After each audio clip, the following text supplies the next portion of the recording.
Bună ziua tuturor! În cadrul campaniei Descoperă Echipa Europa stăm de vorbă astăzi cu ambasadorul Uniunii Europene la Chișinău, domnul Yanis Majeix.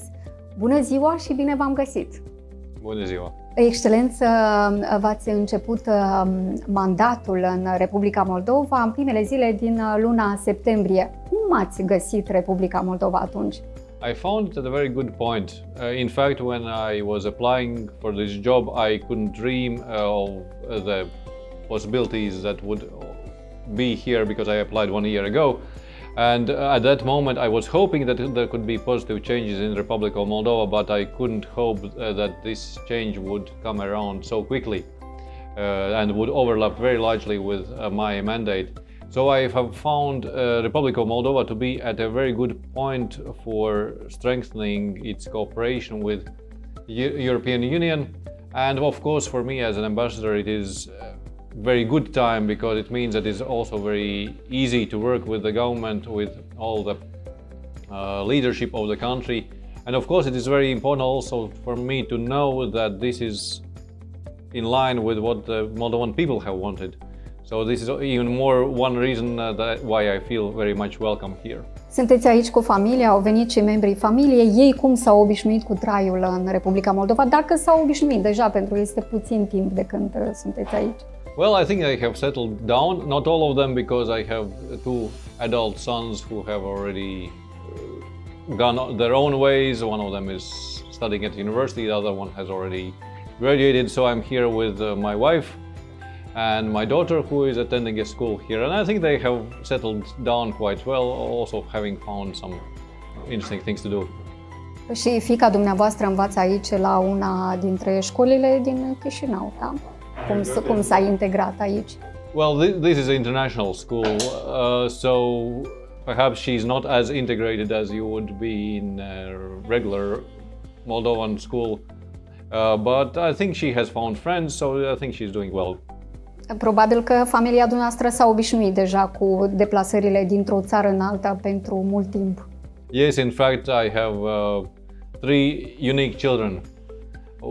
My eldest son is unique in the sense that he's the only one in our family who has been born in the independent Latvia, because both my wife and myself, we were born still during the Soviet occupation. Our second son was born in our first posting in Strasbourg. Oh. And our daughter was born in New York, so each of them has their own story. But of course they are used to this life, and well, I'm very glad that my family will be visiting me also for holidays, so I will be able to show them more of the Republic of Moldova while they are here. And of course this is part of their life, and that is, I think, also one good example on why it is very important to keep the very close link with the children that are outside Republic of Moldova.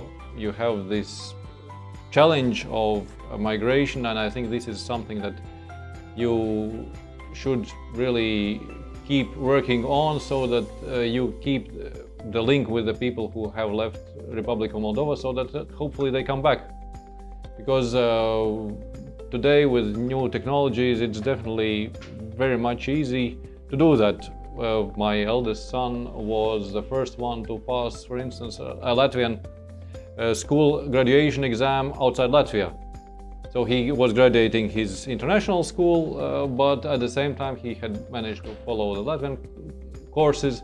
And that, of course, is just one possibility for him in the future.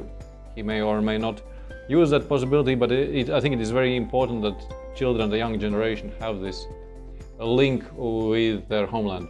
Am văzut că ați fost deja în vizită în mai multe localități din Republica Moldova. De când v-ați început mandatul aici, ați reușit să înțelegeți cum trăiesc aici oamenii de rând și ce impresie v-ați făcut despre asta?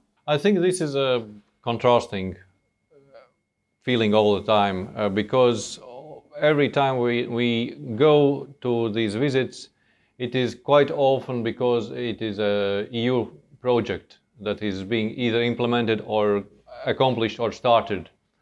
And every time I think I hear the same story, that without the EU's assistance these projects would not be possible. So and these projects are very concrete. like wastewater management, so that the water that is going into the Moldovan rivers is clean water provision, so that people have access to safe drinking water 24 hours a day, or new technologies, for instance, improving the energy efficiency. So all these things are very much important, but unfortunately it is a reality that there is very much need of EU's involvement for these projects to come around. Having said that, I am equally encouraged that in practically all of the projects you also see local ownership, because it's not just EU coming in with a parachute of money and just planting the water treatment plant in that location. In every occasion we also have co-funding by the local authorities. So it may not necessarily be a huge part, perhaps it is 10% of that, but sometimes it has been very important part, like we have had projects where the municipality has added 20 to 30%, which has meant that also this project has gone beyond the mere minimum, what was expected, but also that this municipality has the chance to do something good on top of the EU funding. And I think this is a very good sign, because we also see that these municipalities, once they start implementing EU projects, and they save some money as a result of those projects, and they can go into bigger projects. So to give you an example, I have also met municipalities where the local Primar has said that years ago they had difficulty of coming up with, I think it was 5,000 co-funding, 5,000 euro, which is not that big money. It's 100,000 lei. And nowadays the same municipality is already able to work with projects where their own co-funding is 200,000 euros. So it is 4 million lei in a matter of years, just because this EU assistance has been the boost that has helped the local authorities to work on bigger projects. But we of course see also the fact that unfortunately the people of Republic of Moldova are still struggling economically. And that is why we are also very much focusing on supporting the local enterprises. So we have had very strong support for the small and medium enterprises here, especially during the COVID period, when almost 20,000 Moldovan small and medium enterprises received some support from the EU. And I think that this has also been contributing to the economic performance of Republic Moldova, that you have had quite a good growth despite the fact that you have been facing pandemic. But it is very important to continue this work on well-paid jobs here in Republic of Moldova, so that there would be less need for people to go abroad to earn their living elsewhere. Care sunt primele cuvinte pe care le-ați învățat în limba română și ce semnificație au ele pentru dumneavoastră, în afară de bună ziua? Well, my first words in Romanian were bună ziua soldati. Because I had the privilege of presenting my credentials to Madam President very early in my mandate, and these are the words you're greeting the honorary guard at a very beautiful ceremony at the palace. So these were very first words, and the next words I think were împreună mai puternici and Echipa Europa, because this is the way that we work here, and I'm very glad that we have this also as a guiding theme for these interviews with my colleagues, the ambassadors of EU member states, because we are really working as a team whenever it is possible. It started with our work on helping the Republic of Moldova overcome the consequences of the pandemic of COVID-19, providing medical equipment, providing vaccines. But it has developed from there on, because many of the projects that we are implementing, we are doing it together with member states. And quite often it is also projects where you would have at different levels different member states. So for instance, we would have a project where the biggest component of the funding would come from the European Union, with co-funding from a German development agency, and the project being implemented by a French company, and of course with the local contributors as well. So quite often we have this joint effort in practice, but now we are also trying to showcase it more, so that also the people of Moldova realize better that EU is not some sort of abstraction, but it is 27 member states, and it is many different institutions, and that we are working together. Dumneavoastră ați și răspuns deja la următoarea mea întrebare despre echipa Europa și suportul acesteia pentru Republica Moldova, dar care sunt planurile de viitor? Care sunt următoarele planuri ale echipei Europa pentru Republica Moldova? Well, first I must say that unfortunately pandemic is not over. So this is also something that we will also continue our support. Just weeks ago we, for instance, were providing to the medical professionals lab equipment, so that the medical authorities of the Republic of Moldova can quickly identify different strands of the COVID-19 virus, and if need be also identify other viruses in their own laboratories very quickly and efficiently. So this strand of work will continue, and in fact there's also a very recent example when the Polish colleagues have set up a special mechanism for helping all Eastern Partnership countries get vaccines in the next year with quite significant financial contribution as well. So this element will continue, but we also will continue our work with our European colleagues in other areas. For instance, one such area is the fight against disinformation, because as you may have seen, the COVID-19 pandemic has highlighted the situation that quite often people are misled about either the medical implications of vaccines or even the mere existence of the pandemic. And that is, of course, very dangerous. Cum credeți că putem să oprim dezinformarea și ce să facem pentru ca oamenii să se vaccineze? I think that it is important to work at several levels. One is regular and persistent call to vaccinate. So again, I can turn to your viewers and again ask those who haven't vaccinated yet, please do vaccinate. Because this is the easiest way how to stop the pandemic and alleviate the pressure on the medical professionals. And we don't know how it will develop. Now we have the Omicron coming forward, and we shouldn't leave it to guessing on how it will affect each and every country. The more vaccinated we are, the better our chances are for overcoming the subsequent waves. How to deal with disinformation and misinformation is a broader question.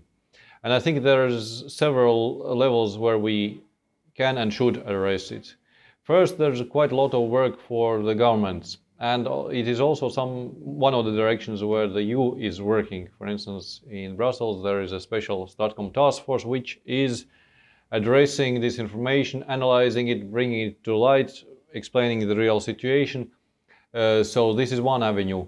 But then it is a very important role of the civil society, because quite often it is messages that are being spread through social media. So there's possibilities for the fact checkers to collaborate with the social media networks and help also people identify when they are being disinformed or misinformed. And finally, I think it is very important to incorporate the concept of critical thinking and information literacy and media literacy into education, because we can do whatever we can as governments, but at the end of the day it will be individuals, be it young people or being their grandmothers who are present on social media and don't always think enough about whether the piece of news that they are seeing is real or is it a product of disinformation. So in fact, this element of working with infodemic, which has been called even that way, so a pandemic of information, is very important also to engage young people from schools and universities. Excelență, vara aceasta Uniunea Europeană a anunțat un pachet foarte mare pentru Republica Moldova în valoare de 600 de milioane de euro. Primele tranșe au și venit deja. Cum anume vor fi utilizați acești bani? În ce domenii? Cine vor fi beneficiarii principali? The EU's support to the Republic of Moldova is very multifaceted. I think you would have difficult time finding areas where EU is not providing support. And so this new package of 600 million is a continuation of that. Because at any given moment, the EU delegation is dealing with roughly 150 projects in all different domains, ranging from civil society support to energy efficiency. And it will be quite similar with these projects that we'll be implementing with the new package of 600 million. So it will be many things ranging from support to infrastructure, to support to small and medium enterprises, to media, to civil society organizations. And this is, I think, very important way how we also can signal the support that Republic of Moldova is enjoying at the European Union and will be enjoying, because the departure point for this support was the pandemic. It was conceived to help overcome the consequences of a pandemic, but things are not static, so these development will be also in line with our other priorities. One area which I would like to highlight is energy efficiency, because this autumn unfortunately showed how important energy is for the Republic of Moldova. With the gas crisis, which unfortunately every citizen is feeling currently, we saw the need to build up the capacity of Republic of Moldova. And for that, we as the European Union are putting in place a range of measures. Some of them are very immediate. Literally by the end of the year, the Republic of Moldova will receive funding of 60 million euros, which is meant for support for the vulnerable groups who will have the biggest difficulty in getting to cope with their gas bill.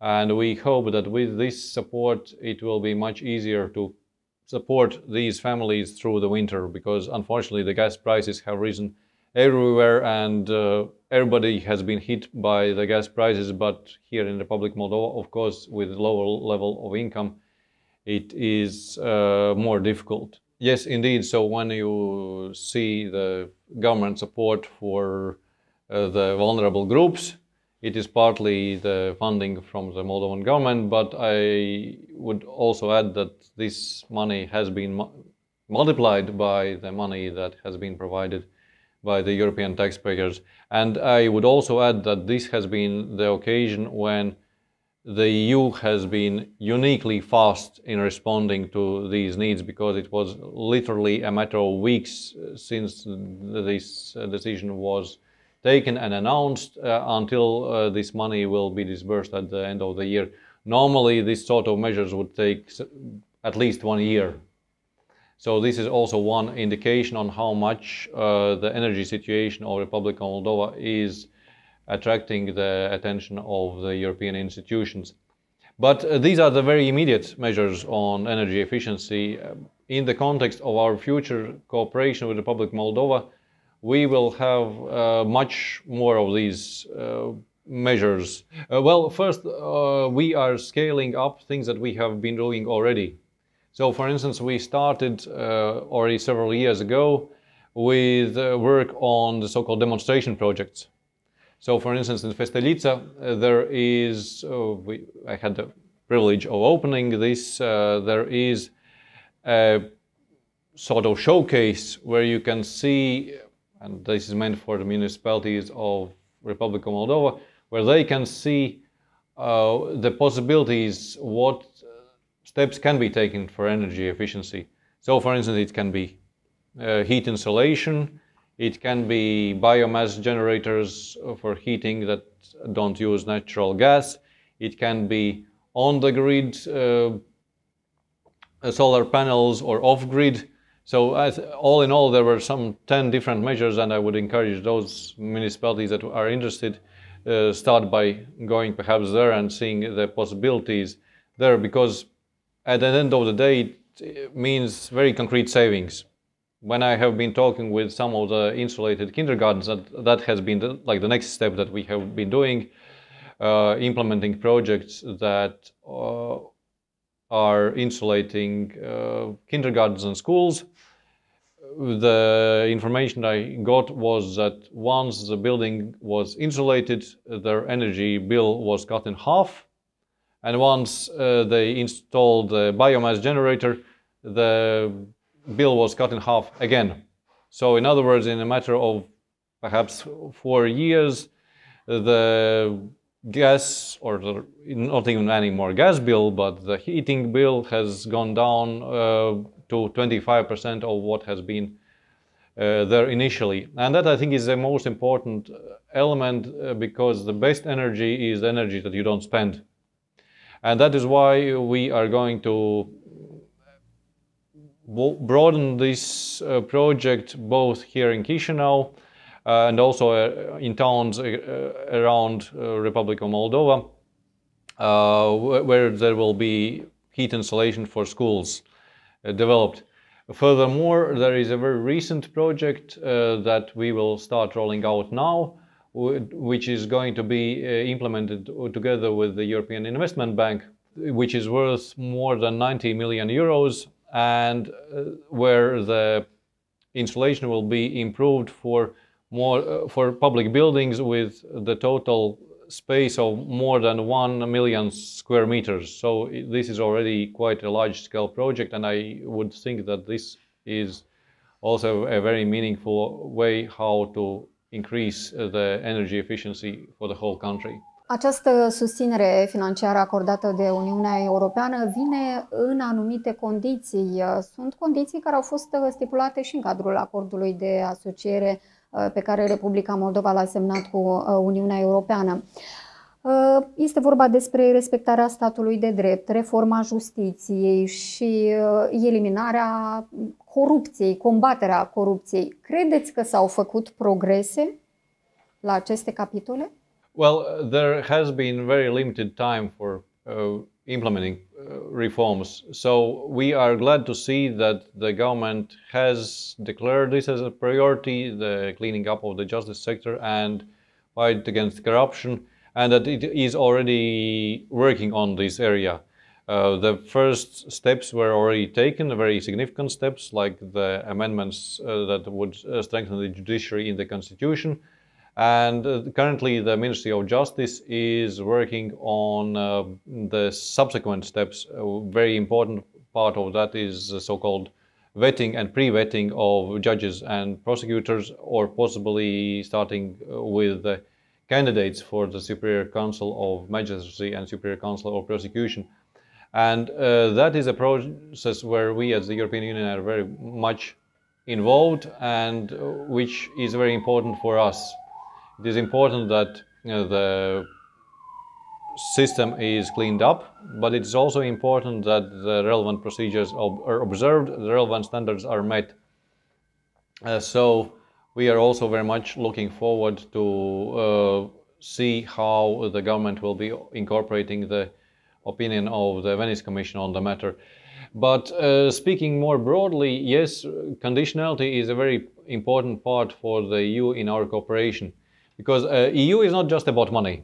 EU is really a value-based community There is a reason why EU is spending money on its neighborhood. It's not just economic interest or just because it's goodwill. It is also because it is an embodiment of the values that the EU stand for. And part of that standing up for values is also being critical when it is necessary. And that's why we have been critical also in the past on some of the steps back in the past years. But we are very glad to see that the new government has committed really to change the country in a way that respects the human rights and builds stronger the democracy that you have, so that Republic of Moldova and the European Union can be gradually closer and closer. Unul dintre cele mai recente evenimente importante în relația dintre Republica Moldova și Uniunea Europeană este summitul parteneriatului estic care a avut loc la Bruxelles. Care sunt mesajele cheie care sunt transmise Republicii Moldova în acest context? I think that there are several important messages. First, the format itself, because it is very important that Republic of Moldova is not a country on its own. It is very important that we have this bilateral track of cooperation between European Union, but equally it is very much important that you are part of this bigger group of countries of Eastern Partnership which are in the same region and are largely undergoing similar development path. And that is, I think, also a very important tool for you, how to attract the attention of the EU and its member states so that you have this broader framework. And even more so because Republic of Moldova is doing very well if you look at the Eastern Partnership. It is not always possible to determine who is doing how well, but I think it is quite clear that currently Republic of Moldova is one of the frontrunners of the Eastern Partnership with the changes that you are undergoing, and I think the Eastern Partnership Summit and also the accompanying meetings is a very good reflection of that. That indeed the European Union is ready to engage with Republic of Moldova. Also the level of meetings that President Sandu had in Brussels with all the top officials of the EU, it is one more political signal how well the relations are developing and what a big potential there is. So it is very important to keep the Eastern Partnership as a whole.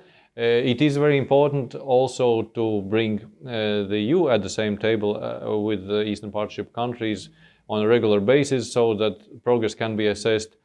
And I think that this year has been indeed a good year also for Moldova as a member of the Eastern Partnership process. Care credeți că este momentul potrivit pentru ca autoritățile din Republica Moldova, pentru că Moldova are deja un guvern pro-european, să scrie cererea de aderare la Uniunea Europeană și să înceapă procesul propriu-zis?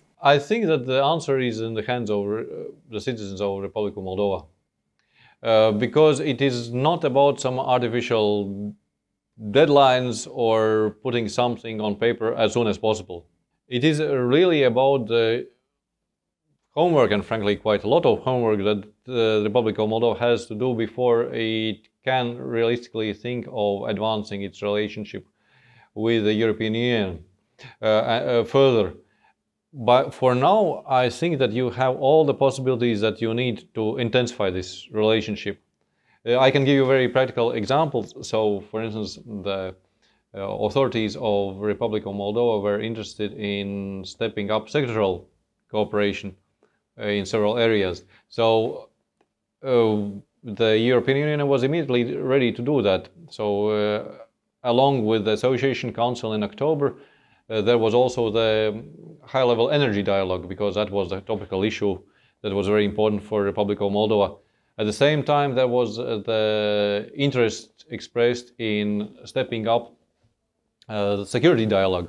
So now there is an agreement in place that early next year there will be the high-level discussion on security aspects in all the areas that the Republic of Moldova would be interested, be it discussing Transnistria or cybersecurity. Similarly, we are engaged in dialogue on justice. So there are possibilities how to build on this framework for quite some time. When be the moment to go one step further, I think we can safely leave that for future years, because it is, I think, a matter of years. So I think what is important now is to work on the areas that you know that you need to advance, and only then start thinking on what other elements we could bring eventually. Because on the EU side, there is definitely readiness to engage with the Republic of Moldova very pragmatically in very broad range of areas in the existing framework.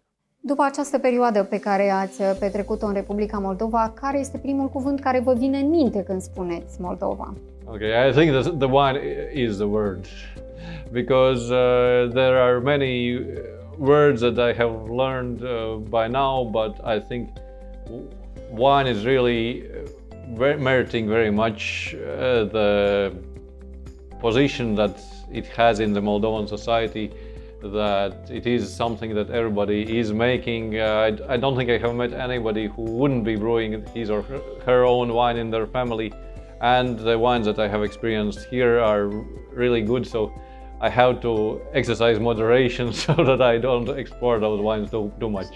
Care este cea mai gustoasă mâncare pe care ați mâncat-o aici? Okay, well, the food experience has been really good here, wherever I have been going. But there are, I think, some standalone elements that I have been particularly fond of. Placinta is, I think,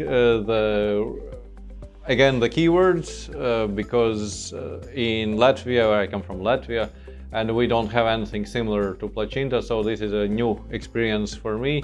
But also, for instance, I have had other very nice culinary experiences. For instance, in Gagauzia, there was a very delicious lunch in a place, by the way, which has been supported by the EU as a local project. Similarly, lamb tongues has been something that was my gastronomic discovery. But if I have to speak about food, my most memorable meal was at a pizza place.